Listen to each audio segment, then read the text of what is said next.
Good evening. Going to be doing a short update on BTC. Been a little busy lately, but let's hop into it.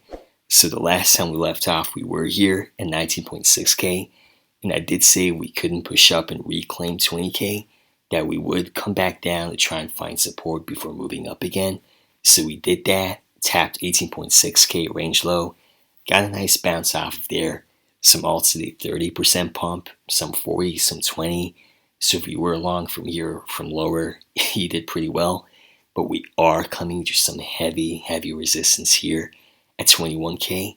This is a golden pocket pulled from this local low to this local high. And there were also a lot of short liquidations here in this area. So there was a lot of confluence for a rejection here. And you could say this is a double top with some bearish divergence, but I'm just calling it resistance for now. And if we do want to see continuation higher, obviously we would need to get above this. And if we can do that, we could push up pretty quick, right? Because there's a lot of empty space here. But again, this is heavy resistance. So we need to respect it. And we are in a downtrend. So these are things we always need to bear in mind before we just get crazy bullish and just take things level by level.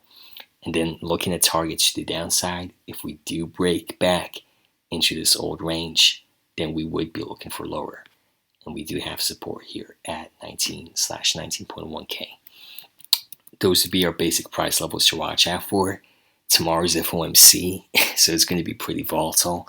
If you look at the previous FOMC, you're going to see that this thing is pretty crazy right here. Previous FOMC, this is on the 1 hour.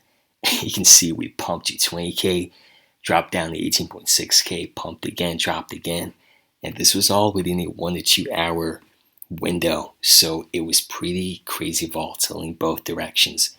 You could go long and short at the same time and get stopped out on both. So no matter what anyone says, you're not going to know what's going to happen or how this is going to play out.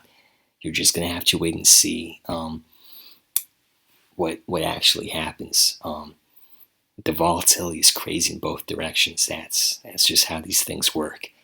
Upcoming dates I would pay attention to would be midterm elections on November 8th and CPI on November 10th.